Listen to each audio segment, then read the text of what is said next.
नमस्कार। मैं सिमरन स्वागत करती हूँ आप सभी का एक बार फिर से आयोग द्वारा आयोजित इस पॉडकास्ट में। आज हम बात करेंगे एक ऐसे विषय के बारे में जो काफी लंबे समय से चर्चा का केंद्र बना हुआ है। जी हाँ, टीआरई 4। बीते कई माह से टीआरई 4 के जो अभ्यर्थी हैं उनकी जिज्ञासाएं बढ़ रही हैं, उम्मीदें बढ़ रही हैं और साथ ही कई महत्वपूर्ण सवाल उठ रहे हैं, जैसे विज्ञापन कब आएगा या फिर कितनी रिक्तियां हैं आदि। इन सभी सवालों पे स्पष्ट और सही जानकारी तथा साथ ही आधिकारिक जानकारी प्राप्त करने के लिए हमारे साथ मौजूद हैं बिहार लोक सेवा आयोग के परीक्षा नियंत्रक श्री राजेश कुमार सिंह जी। आज की इस बातचीत से हमारी कोशिश केवल जानकारी प्राप्त करना ही नहीं, बल्कि उन लाखों अभ्यर्थियों की जो जिज्ञासाएं हैं और वैसे अभ्यर्थी जो काफी लंबे समय से नोटिफिकेशन का इंतजार कर रहे हैं और तैयारी कर रहे हैं, उनको सही जानकारी देना है। तो चलिए बातचीत शुरू करते हैं। और सर, सबसे पहले तो आपका बहुत बहुत स्वागत है। Thank you sir. सबसे पहले तो मैं उन लाखों अभ्यर्थियों की तरफ से सर आपको थैंक यू कहना चाहूंगी। और सर, मैं गो थ्रू कर रही थी कमेंट्स से, तो सर उसमें भी बहुत सारे अभ्यर्थियों ने आयोग के इस कदम की सराहना की है कि आयोग जो है लगातार अभ्यर्थियों को पॉडकास्ट के माध्यम से सही जानकारी दे रही है, सर समय जानकारी उनको प्राप्त हो रही है। तो सर इस चीज के लिए थैंक यू सो मच। आयोग देखिए अब पहले से बहुत बदल चुका है। हमें भी ये प्रतीत हुआ कि अभ्यर्थियों को जानकारी देने का एक अच्छा माध्यम है सोशल मीडिया। तो आयोग अब सोशल मीडिया के सभी प्रमुख प्लेटफॉर्म पर है। तो समय समय पर विभिन्न परीक्षाओं के लिए हम लोग पॉडकास्ट के माध्यम से सोशल मीडिया प्लेटफॉर्म पर अभ्यर्थियों को जानकारी देते रहते हैं। बिल्कुल sir, thank you so much आयोग के इस कदम के लिए। और सर, आज का यह पॉडकास्ट जैसा मैंने बोला कि टीआरई 4 के लिए है। तो सर काफी लंबे समय से जो है टीआरई 4 के जो शिक्षक अभ्यर्थी हैं वो टीआरई 4 के विज्ञापन को लेकर के उनकी बहुत सारे सवाल हैं, उनकी जिज्ञासाएं हैं और लगातार टीआरई 4 को लेकर के वो सवाल भी कर रहे हैं कि टीआरई 4 का विज्ञापन आखिर कब जारी होगा। तो सर सबसे पहला तो मैं ये पूछना चाहूंगी सर कि आखिर टीआरई 4 में जो इतना विलंब हो रहा है, तो सर इस डिले का क्या वजह है? आखिर क्यों इतना डिले हुआ इस विज्ञापन को जारी करने में, और सर क्या रीजन है? पहली बात कि विलंब की परिभाषा क्या है। जब मैंने या आयोग द्वारा यह दे दिया गया है कि 22 से 27 सितंबर को टीआरई 4 की परीक्षा आयोजित की जाएगी, यूजुअली 3 महीना पहले हम लोग उसके प्रश्न पत्र तैयार करने से लेके अन्य चीज़ों पर ध्यान देते हैं। अभी 6 महीना बचा हुआ है, तो मुझे समझ नहीं आता कि इतनी हड़बड़ी क्यों है कि विज्ञापन तुरंत जारी कर दिया जाए। ये कुछ लोग बहकावा में आकर के परेशान हो रहे हैं और बहकाने वाले लोग भी मैं देखता हूँ कि सोशल मीडिया पर एक्टिव रहते हैं। तो ये कोई मतलब नहीं है कि टीआरई 4 का विज्ञापन जल्द आ जाए। डेट जब एग्ज़ाम का दे दिया गया है 22 से 27 सितंबर होगा, तो हमारे पास जून तक का टाइम, हम जून तक भी हमारे दृष्टिकोण से कोई विलंब नहीं है।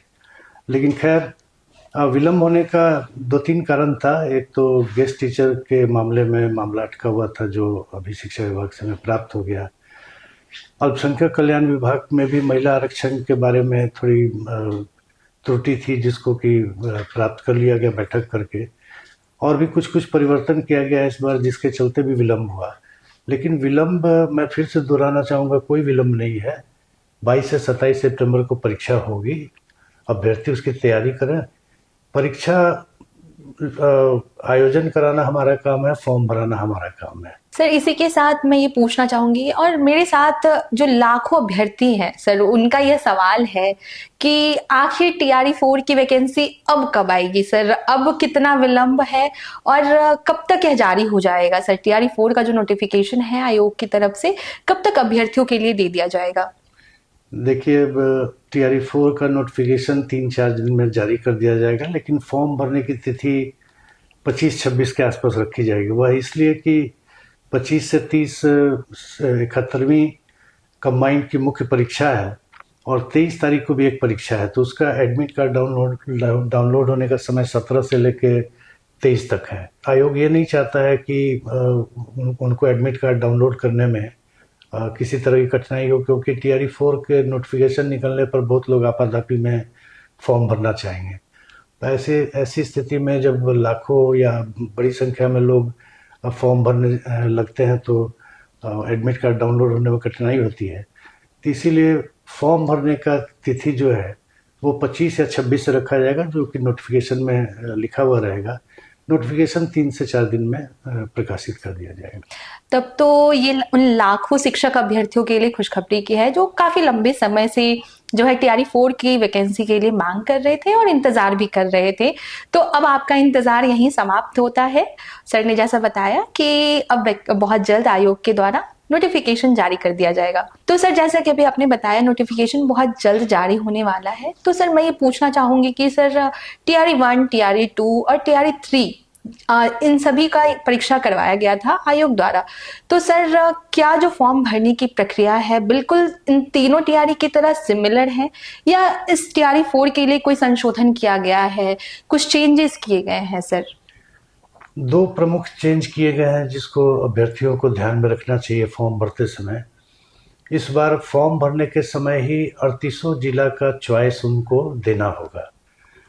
वह सावधानी पूर्वक भर देंगे, क्योंकि अगर मान लीजिए आप 30 जिला का चॉइस देते हैं और रैंक के हिसाब से वर्ग 6 से 8 के लिए आपने अप्लाई किया है और रैंक के हिसाब से आपको 32वां या 33वां जिला मिल रहा है और अगर फॉर्म में आपने 30 ही जिला भरा है तो फिर आपका नहीं होगा।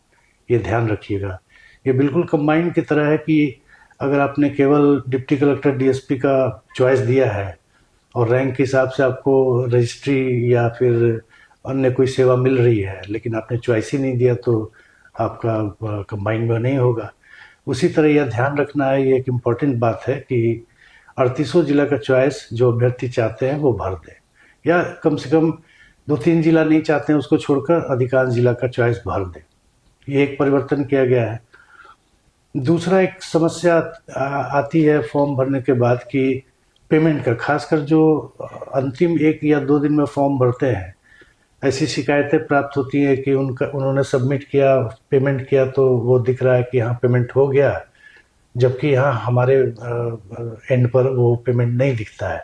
2-3 दिन बाद बैंक सेटल करता है। कभी कभी इसको लेकर कंट्रोवर्सी हो जाती है, तो इसलिए ऐसा प्रावधान इस बार किया गया है कि पहले आप पेमेंट कर देंगे, उसके बाद ही आपको फॉर्म भरने का लिंक उपलब्ध होगा। ये 2 प्रमुख चेंज किया गया है। बिल्कुल, तो जो भी शिक्षक अभ्यर्थी फॉर्म भरेंगे इस बार इन बातों का विशेष ध्यान रखेंगे आप भी फॉर्म भरते वक्त। सर TRE 4 में कुल कितनी रिक्तियां हैं, कितनी वैकेंसीज हैं और सर क्लास वाइज कितनी वैकेंसीज हैं?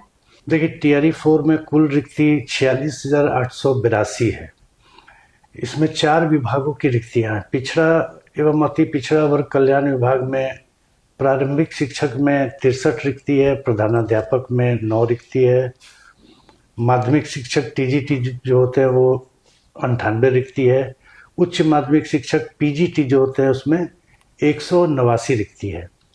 उसी तरह अनुसूचित जाति अनुसूचित जनजाति कल्याण विभाग में वर्ग 1 से 5 में 239 रिक्ति है, वर्ग 6 से 10 में 316 रिक्ति है और वर्ग 11-12 में 489 रिक्ति है। प्रधानाध्यापक में 14 रिक्ति है। शिक्षा विभाग में माध्यमिक वर्ग 9 और 10 में 9,082 रिक्ति है। उच्च माध्यमिक यानी 11वीं और 12वीं में 16,774 रिक्ति है। प्राथमिक विद्यालय वर्ग 1 से 5 में 10,778 रिक्तियाँ हैं। मध्य विद्यालय वर्ग 6 से 8 में 8,583 रिक्ति है। और अंतिम में अल्पसंख्यक कल्याण विभाग में माध्यमिक वर्ग 9 से 10 में 98 रिक्तियाँ हैं। उच्च माध्यमिक वर्ग 11 से 12 में 180 रिक्तियाँ हैं और प्रधानाध्यापक में 9 रिक्तियाँ हैं। कुल मिलाकर 46,882 रिक्तियाँ हैं। सर इसी के साथ हमारा आखिरी सवाल ये होगा कि इस पूरी प्रक्रिया के दौरान जो फॉर्म भरना है TRE 4 का, तो सर अभ्यर्थियों को किन बातों का विशेष ध्यान रखना है? सबसे पहले मैं कहना चाहूँगा कि फॉर्म भरने के 3 पार्ट हैं। पहला OTR है, दूसरा प्रोफाइल है और तीसरा फॉर्म है। तो OTR और प्रोफाइल अभ्यर्थी पहले से भर के रखें, तब फॉर्म भरने में उनको 10 से 15 मिनट, मैक्सिमम 20 मिनट का समय लगेगा। ऐसे फॉर्म भरते समय ही OTR भरेंगे, प्रोफाइल बनाएंगे तब फॉर्म भरेंगे तो वो लंबा समय ले सकता है। और खास करके जब बहुत ज़्यादा संख्या में अभ्यर्थी फॉर्म भरने लगते हैं तो किन्हीं किन्हीं को कई तरह की कठिनाई आने लगती है। तो मैं अनुरोध करूंगा कि फॉर्म भरने की तिथि 25 या 26 अप्रैल से होगी। उसके पहले प्रोफाइल और ओटीआर बना करके लोग रख लें ताकि फॉर्म भरने में सुविधा हो सके। दूसरी बात है कि फॉर्म के सभी फील्ड को बहुत सावधानी पूर्वक भरें। अक्सर ये कंप्लेन देखने को मिलती है कि मैंने आधार नंबर गलत कर दिया, मेल आईडी गलत भर दिया, पिताजी के नाम में गलती हो गई। तो एक्चुअली ये सब सुधारने का फिर मौका दिया जाना आयोग द्वारा भी संभव नहीं है। तो ये सब भी बिल्कुल ध्यान से भरें। मोबाइल नंबर भी जो देते हैं सभी डिजिट जांच लें कि सही ढंग से भरा गया है। उसके बाद जैसा कि मैंने बताया कि अब पहले पेमेंट का लिंक आएगा, पेमेंट आपका हो जाएगा तब उसके बाद ही आपको फॉर्म भरने का लिंक प्राप्त होगा। तो एक पेमेंट की समस्या से छात्रों को निजात मिल जाएगी कि बाद में पेमेंट होने में, खासकर अंतिम दिनों में बैंक से अगर लौटा दिया गया, किसी वजह से फेल कर गया तो नो पेमेंट के आधार पर उनका फॉर्म एक्सेप्ट नहीं होता था। तो अब पहले ही पेमेंट हो जाएगा तो फॉर्म अपना भरकर सबमिट कर देंगे। दूसरा एक चीज़ होता है कि सबमिट करने के पहले, फाइनल सबमिट करने के पहले सारे डेटा को एक बार चेक कर लें कि सही ढंग से भरा गया है। जैसा कि मैंने बताया, ईमेल आईडी, माता पिता का नाम, आधार नंबर, मोबाइल नंबर, ये सब सही भरा गया है, नहीं तो बाद में बड़ी दिक्कत हो जाती है। और लास्ट में मैं कहूँगा कि अंतिम तिथि का इंतजार नहीं करें। बार बार आयोग यह अपील करता है कि शुरू में या बीच में ही फॉर्म भर लें, अंतिम तिथि का इंतजार नहीं करें, अन्यथा उनका फॉर्म किसी की वजह से गड़बड़ा सकता है फॉर्म भरना। तो यही सब मेन मुख्य बातें हैं। जो भी अभ्यर्थी पहली बार ओटीआर करने जा रहे हैं उनके लिए आयोग की आधिकारिक सोशल मीडिया हैंडल्स है, उस पर ऑलरेडी एक ओटीआर की पूरी प्रक्रिया का एक वीडियो उपलब्ध है। तो मैं अनुरोध करूंगी जो भी अभ्यर्थी ओटीआर करने जा रहे हैं उससे पूर्व एक बार अवश्य उस वीडियो को देख ले ताकि आपके लिए प्रोसीजर्स जो है और क्लैरिटी हो जाए उसमें, और बहुत ही सावधानी पूर्वक अपने ओटीआर को भरें क्योंकि उसमें संशोधन का कोई भी प्रावधान नहीं है। बिल्कुल जैसा सर ने बोला कि लास्ट डेट का वेट नहीं करें। और sir thank you so much कि आपने लाखों अभ्यर्थी जिनका सवाल लगातार सोशल मीडिया के माध्यम से हमें मिल रहा था और भी बहुत सारे माध्यम से, ईमेल हो गया और भी विभिन्न प्लेटफॉर्म्स, तो सर आशा करती हूँ कि उनके जो भी सवाल थे, डाउट्स थे और बहुत ज़्यादा जो अभ्यर्थी नोटिफिकेशन के लिए परेशान थे, आशा करती हूँ उन सभी को उनका जवाब मिल गया होगा। Thank you so much sir. Thank you. Thank you so much.